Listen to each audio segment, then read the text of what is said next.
शहंशाह वक्त है जिसकी शान है अजब, अदा निराली है। तेरे हुजूर जिसने सर को झुकाया उसने अपनी मुराद पाली है। बहुत सल्तनत में तेरी न कोई भूखा है, सल्तनत में तेरी न कोई भूखा है, सल्तनत में तेरी न कोई प्यासा है। बहुत खूब, बहुत खूब। हर तरफ खुशी का दौरे दौरा है, हर तरफ फैज का दरिया सब बह रहा।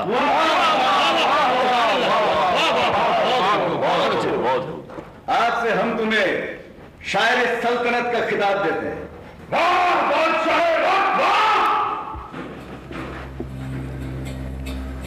हर तरफ खुशियों का दौर दौरा है, हर तरफ फैज के दरिया से बह रहे हैं। वाह बादशाह वक्त, वाह, बहुत खूब। आइए दरवेश मोहतरम, आइए आइए, तशरीफ रखिए। मैं यहाँ तेरी झूठी तारीफ सुनने नहीं आया, बल्कि तुझे वो आईना दिखाने आया हूँ जिस पर तेरे जी हुजूरियों ने खुशामद की ऐसी गर्द जमा दी है कि तुझे अपनी रियाया का असली चेहरा नजर नहीं आ रहा। वो भूखे नंगे गरीब नहीं नजर आ रहे जो दाने दाने के लिए मोहताज हैं। वो ज़ईफ और बीमार लोग नजर नहीं आ रहे जो सिर्फ इसलिए अपनी एड़ियां रगड़ रगड़ कर मर रहे हैं क्योंकि तेरी रियासत में इलाज का कोई बंदोबस्त नहीं। आपको किसी ने गलत इत्तला दी है दरवेश मोहतरम। रियाया की देखभाल का जो बेहतरीन इंतजाम हमारी सल्तनत में है वो दुनिया की किसी और जगह नहीं। क्या यही तेरा इंतजाम है कि लोग जुल्म और ज्यादती सह रहे हैं और तेरे कानों तक उनकी फरियाद तक नहीं पहुंचती? मजलूम इंसाफ मांगता है, इंसाफ, और उसे नाइंसाफी के सिवा कुछ नहीं मिलता।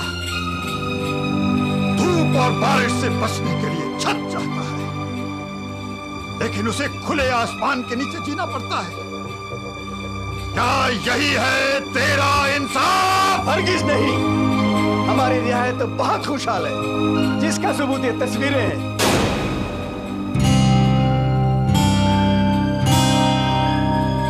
जिसमें चमकने वाला हर रंग बता रहा है कि हमारी सल्तनत में बसने वालों के दिन उजले और रातें रंगीन हैं।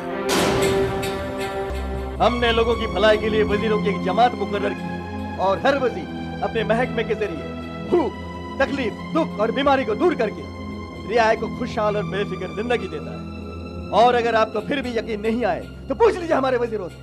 जो कुछ तेरे वजीरों ने तुझे बताया, तूने आंखें बंद करके उस पर एतबार कर लिया। तूने कभी अपनी आंखों से भी देखा है? हमारे कान, आंख, जबान, हाथ, पैर, दिमाग सब हमारे काबिल वजीर हैं। तो हमें देखने की क्या जरूरत है? हम इनकी आंखों से देखते हैं कि हमारी रियाया कितनी खुशहाल है। जबकि हकीकत यह है कि वो बहुत बदहाल है। हम इनकी कानों से सुनी हुई शिकायत को दूर करते हैं। जबकि सच्चाई ये है कि उनकी फरियाद सुनने वाला कोई नहीं। हम इनकी जबान से इंसाफ करते हैं। जबकि हर कदम पर नाइंसाफी का सामना है। हम इनके हाथों से जुल्म को मिटाते हैं और अमन व कानून कायम रखते हैं। जबकि रियाया जुल्म की चक्की में पिस रही है, हम इनके पैरों से चलकर उनकी मदद करते हैं। जबकि वो बिल्कुल बेयारो मददगार है। हम इनके दिमाग से सोचते हैं कि रियाया की भलाई के लिए क्या किया जाए। जबकि सच तो यह है कि न तो तुम उनके बारे में सोच रहे हो और न तुम्हारे वजीर उनके बारे में सोच रहे हैं। रियाया दर्द से तड़प रही है तो तड़पती रहे, भूख से बिलख रही है तो बिलखती रहे, जुल्म सह रही है तो सहती रहे, लाइलाज मर रही है तो मरती रहे, क्योंकि वो रियाया है, अवाम है, आम इंसान है, जिसकी जिंदगी और कीड़े मकोड़ों की जिंदगी में तुम्हारे लिए कोई फर्क नहीं। लेकिन याद रख, ए बादशाह वक्त, याद रख, बादशाह वो है जो अपनी रियाया के दुख दर्द को अपनी आंखों से देखता है और अपने कानों से उनकी फरियाद सुनता है, अपनी जुबान से उनके लिए दो मीठे बोल बोलता है, अपने पैरों से चलकर उनकी तरफ जाता है, अपने हाथों से उनके जख्मों पर मरहम रखता है, अपने दिमाग से उनकी भलाई के बारे में सोचता है। लेकिन तूने ऐसा नहीं किया। तूने जिस्म के उन हिस्सों से काम ही नहीं लिया, शायद तुझे उनकी जरूरत ही नहीं थी। तो जा, मैं तुझे बद्दुआ देता हूं कि बादशाह होते हुए भी जिन आंखों से तूने अपनी रियाया का दुख दर्द नहीं देखा, खुदा उन आंखों की रोशनी छीन ले।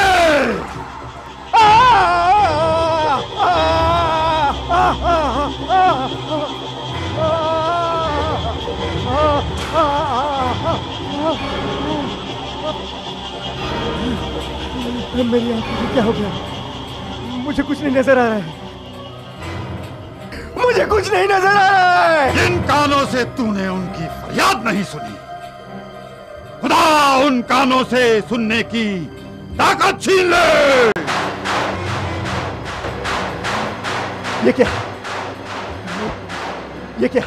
वजीर आजम, हमें कुछ नहीं सुनाई देता है, हमें कुछ नहीं सुनाई देता है वजीर आजम, हमें कुछ नहीं सुनाई देता है, कुछ नहीं। खुदा उस जुबान से कुव्वते गोयाई छीन ले।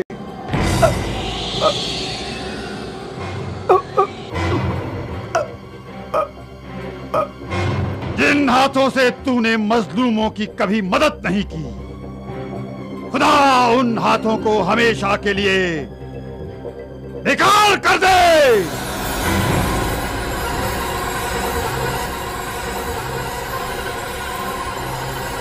जिन पैरों से चलकर तूने कभी अपने रियाया की बेकसी नहीं देखी, उन पैरों से खुदा चलने की ताकत छीन ले।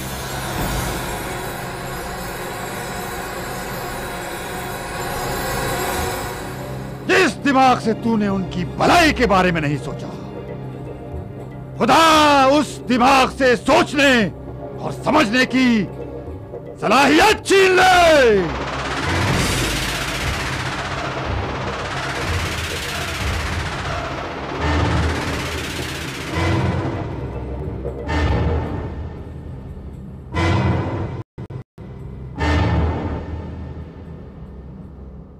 हक अल्लाह।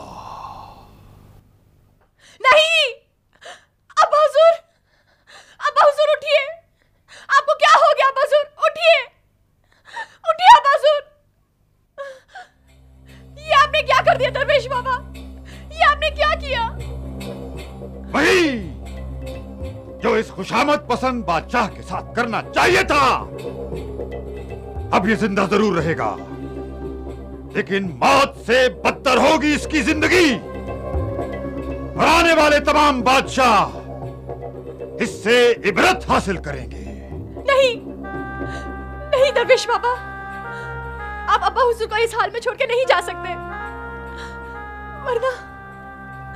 वरना हम बाप के होते यतीम हो जाएंगे। तू तो आज यतीम होगी शहजादी, लेकिन इस सल्तनत की रियाया बादशाह के होते हुए भी न जाने कब से यतीम है। खुदा ने तेरे बाप को बादशाहत इसलिए नहीं दी थी कि वो तख्ते शाही पर बैठकर अपनी शान के कसीदे पढ़वाए, या फिर अपनी जिम्मेदारियां दूसरों पर डालकर ये समझ बैठे कि उसका फर्ज पूरा हो गया है। अब्बा हुजूर की तरफ से हम आपसे माफी मांगते हैं दरवेश बाबा, उन्हें बख्श दीजिए। हरगिज नहीं। जो बादशाह बादशाहत को खुदा का इनाम नहीं बल्कि अपनी मिल्कियत समझता है, वो गुनहगार है और उसका यही अंजाम होना चाहिए। बाबा, इतने संगदिल ना बनिए। एक बेटी अपने बाप के लिए आपसे रहम की भीख मांग रही है, उन्हें बख्श दीजिए। रियाया भी बादशाह की औलाद होती है। क्या तेरे बाप ने उस औलाद को अपने रहम की भीख दी? बाबा, हम आपकी एक एक नाराजगी दूर कर देंगे। हर आंख से आंसू हम खुद पोंछेंगे। खुदारा अपनी बदुआ वापस ले लीजिए बाबा, अपनी बदुआ वापस ले लीजिए। कमान से निकला हुआ तीर और दरवेश की जुबान से निकली हुई बद्दुआ कभी वापस नहीं होती। शहजादी, तेरे बाप ने बबूल का दरख्त लगाया है। कांटों का जख्म तो उसे सहना ही होगा। अब वो ऐसे ही जिएगा, यही उसकी तकदीर में लिखा है। तो फिर आप ही बताइए, हमारी जिंदगी में क्या है? एक मासूर बाप की बेकसी पे खून के आंसू बहाना? खता हमारे अब्बाजू ने की, मगर सजा उनके साथ साथ हमें भी मिलेगी। जब दरख्त गिरता है तो उसकी टहनियों को भी नुकसान पहुंचता है। तो फिर ठीक है, अपनी कमान से एक और तीर निकालिए और इस बेआसरा बेटी के सीने में उतार दीजिए, क्योंकि हम अपने बाप को इस हाल में देखकर जिंदा नहीं रह सकते। और अगर आप ऐसा नहीं कर सकते तो हम खुद अपना खून कर लेंगे, मगर याद रखिए, हमारा खून नाहक आपकी गर्दन पर होगा और हमारे मौत के जिम्मेदार आप होंगे। नादान लड़की, खुदकुशी हराम है।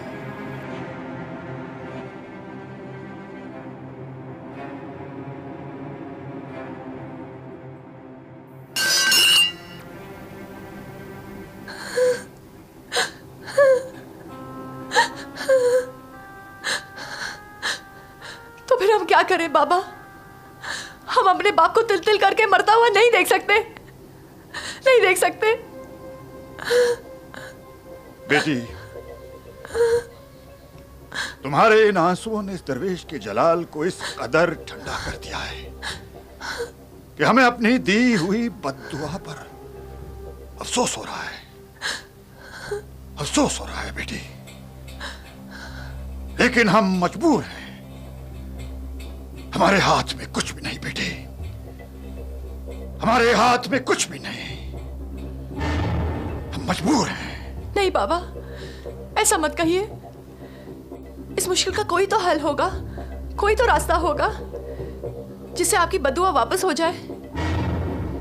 रास्ता तो है, पर ऐसा जिस पर चलना पुल सिरात पर चलने के बराबर है। पुल सिरात। औलाद अपने वालिदैन के लिए हर पुल सिरात से गुजर सकती है। तू तो लड़की है, तेरे लिए यह नामुमकिन है, लेकिन हाँ, अगर कोई जवां मर्द मेरे सवालों का हल ले आए तो मेरी बद्दुआ वापस हो सकती है और तेरा बाप फिर से चलने फिरने के लायक हो सकता है। आप वो सवाल बताइए, हम खजाने का मुंह खोल देंगे जो इन सवालों का हल लेकर आएगा। उस जवां मर्द को बादशाहती नहीं, बल्कि अपने आप को भी उसके निकाह में दे देंगे। तो सुन,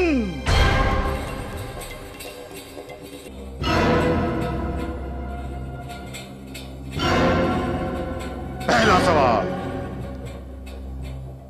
एक बार देखा है, दूसरी बार देखने की तमन्ना है। दूसरा सवाल, सच्चे को हमेशा राहत है। तीसरा सवाल, एक ही कर दरिया में डाल। चौथा सवाल, किसी से बदी न कर, अगर करेगा तो वही पाएगा। पांचवा सवाल, सोहे निदा की खबर ला। छठा सवाल, मुर्गाबी के अंडे के बराबर का मोती ला। सातवां सवाल, हमाम बाद गर्द की खबर ला। सात सवाल, सात सवाल, सात सवाल। होना है बुराई को हर हाल में शर्मिंदा, अच्छाई ज़माने में रहती है सदा जिंदा।